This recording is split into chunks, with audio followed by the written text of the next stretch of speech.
In this video, I wanted to show you a few awesome tech products. Some of them are very useful and they offer a good value for the price, while others, like this backpack, are something you won't see every day.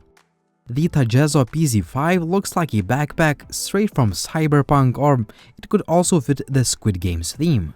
It has this futuristic three-dimensional shape and the outer shell is made out of strong polycarbonate material. The entire backpack is shockproof and you can definitely see it once you first pick it up. However, it's not all about the shape. The PZ5 has this LED strip that changes lighting in rhythm with the music because the backpack has a built-in Bluetooth speaker which is surprisingly good sounding and the volume output is quite impressive. The LED light also has other modes like breathing, night and warning, and you can turn it off completely if you don't like it. While you may not want to be one of those people who blast the music on public transportation, the backpack also has a built-in microphone for hands-free calling. However, that means that your conversations will no longer be private as they will be heard through the same speaker. You can answer the call, control the lighting or music with a built-in control panel. Another cool feature, you can charge your mobile devices through the built-in USB Type-C or lighting cables, and when you don't need them, you can hide the wires inside the back pocket. This splash-proof backpack is also very spacious and it has quite a few compartments, including the one for the laptop up to 17 inches. Even though the Tajezzo PZ5 looks really cool, I think it is overpriced as it now retails at $359, which means that it competes with some of the low-tier designer bags. Also, I don't see myself going on the streets and playing music or having a conversation on a loudspeaker. On the other hand, if money is no object, this is the backpack that definitely stands out from the crowd and it is loaded with features. If you simply love the design of it, there is also a light version which retails at about $220. Still not cheap, but much cheaper than the smart model. Let me know in the comments if you like it. AXA E900 Pro is a $36 gaming headset that is loaded with features. First, the device feels more expensive than it actually costs. It is well built, it uses decent quality plastic, metal and protein leather.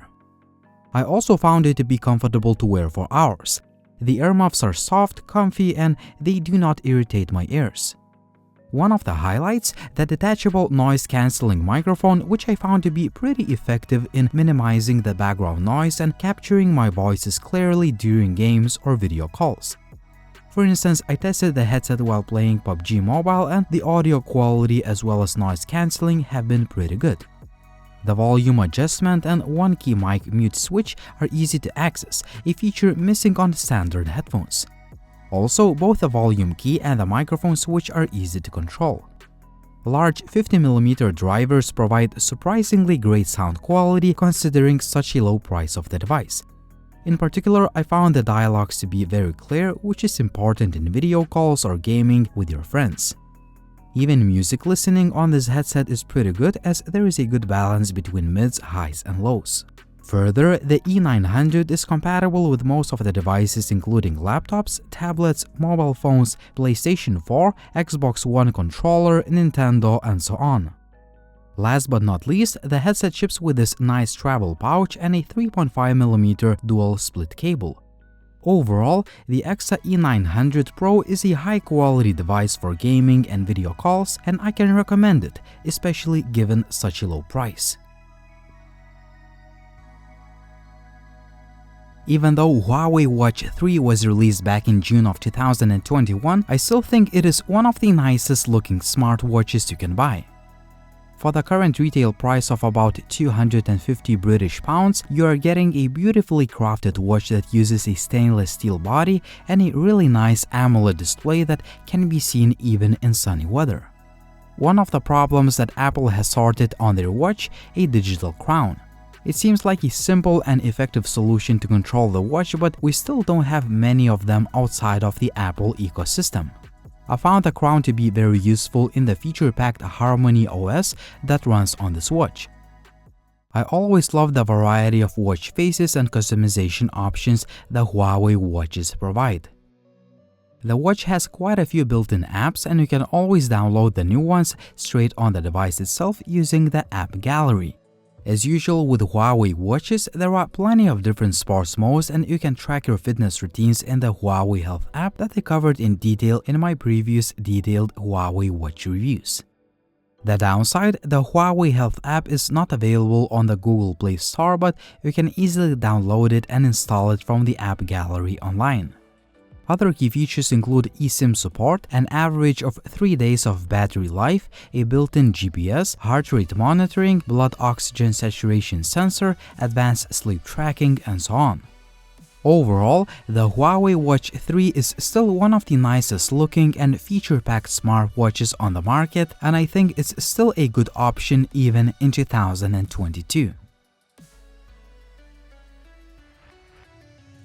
If you think that the Watch 3 is too fancy for you, the Huawei Watch Fit is an awesome fitness tracker that I've used for months. It currently retails for about £60 in the UK, and it has 96 workout modes, a pretty nice AMOLED screen, continuous heart rate monitoring, all-day SpO2 monitoring, and a 10-day battery life. The Fit is super light and compact, and I mostly used it for weightlifting, exercising at home, and jogging outdoors. I found it to be very comfortable to wear for hours, and it's not bulky on my wrist.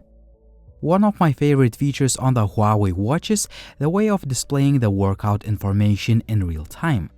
For instance, I want to be constantly in the fat-burning heart rate zone, and the watch shows me exactly what I want to see, not just sheer numbers that I would need to Google later to understand them. The Fit has a simple yet feature-packed user interface and animated workouts, which I never used as I usually watch some YouTube tutorials if I feel the need. Other key features include GPS, 5 ATM water resistance, and instant message reminder.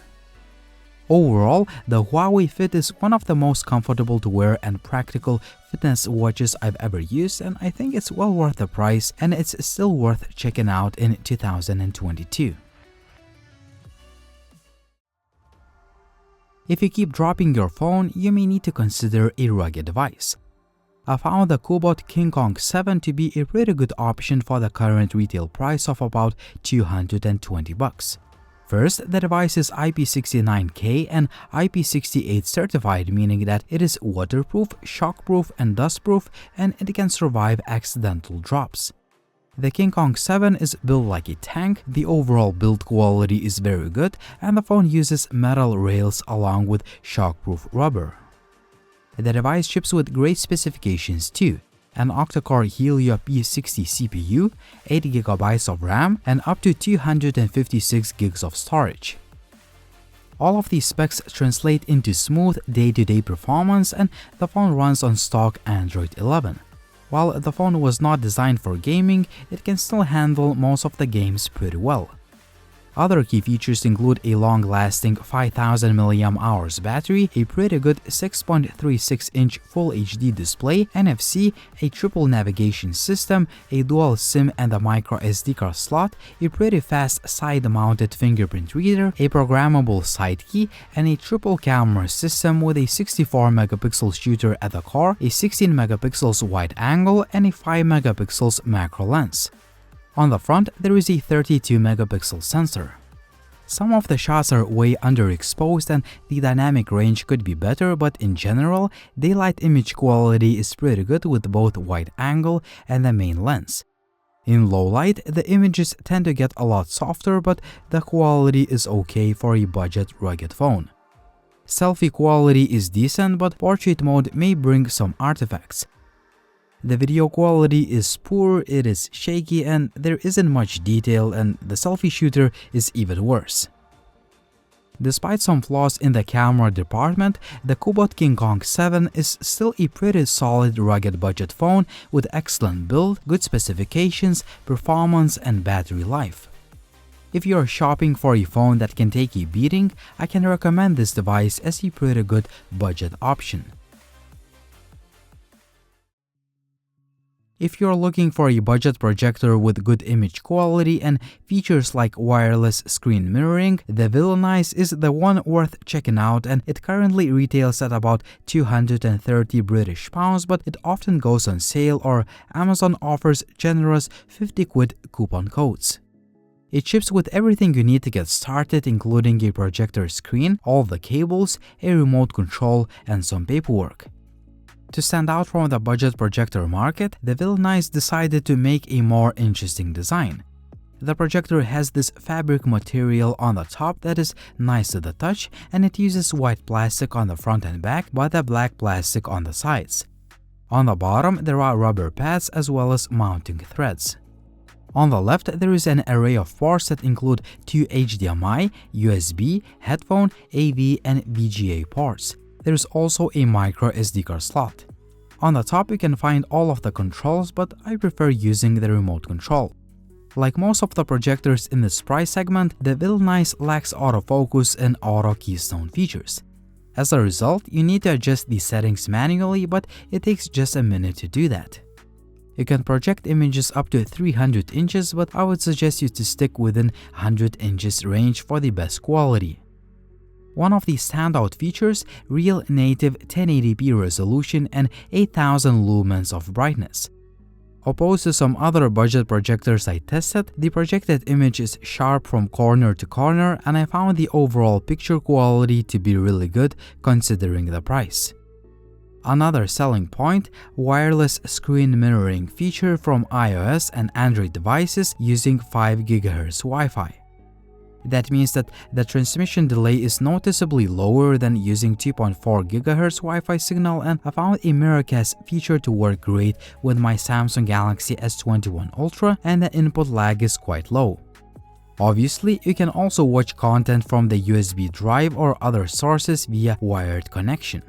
I found the user interface to be simple and easy to use, and you can adjust quite a few settings. Like all of the projectors, this one is quite loud. To overcome that, you would need to increase the volume of the built-in 10 watts speakers that offer decent sound quality, or connect an external speaker. You can do it wirelessly thanks to the built-in Bluetooth. Here are a few audio tests of the built-in projector speakers.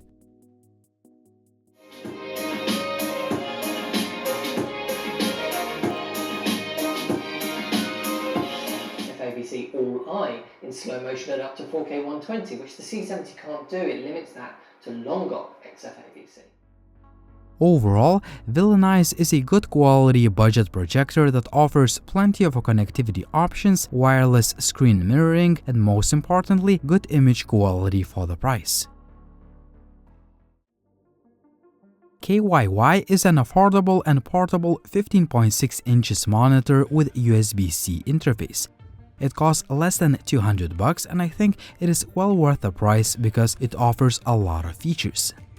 The monitor ships with everything you need to get started, including all the cables. You also get a nice cover style case which doubles as a monitor stand. I like the overall build quality too, as the monitor is made mostly out of metal and it looks and feels like a premium product. I also love how thin and light it is, especially considering the 15.6 inches screen. Speaking of the display, it is among the best I've seen when it comes to portable monitors in this price range, and I've tested quite a few before. The panel is really sharp, the colors are quite accurate, and most importantly, there is no visible latency with my MacBook Pro and a few smartphones I tested it with. Further, the screen has matte finish, meaning that there are no reflections like on glossy panels. Overall, this is an excellent panel for the price, much better than what I've seen on slightly cheaper products. On the right, you can find 2 USB Type-C and a mini HDMI port. On the left, there is a power key, a control wheel, and a headphone jack. The monitor also has a pair of pretty good sounding speakers on each side. You can use this monitor for any purpose, and I love that it works with just one USB Type-C cable. For example, Samsung's DeX mode turns on automatically once you connect the phone to the monitor, which is really awesome. Overall, the KYY is a great choice if you are looking for a portable USB Type-C monitor that has a high quality display. I've been using this monitor as part of my mobile setup and therefore I can easily recommend it. So these are the gadgets I wanted to show you guys today. I think that most of them offer great value for the price, but tell me which is your favorite in the comment section down below. Also, feel free to ask me any questions, please like the video if you liked it, please subscribe to the channel if you haven't already, and as always, it was Linus, thank you for watching and see you soon.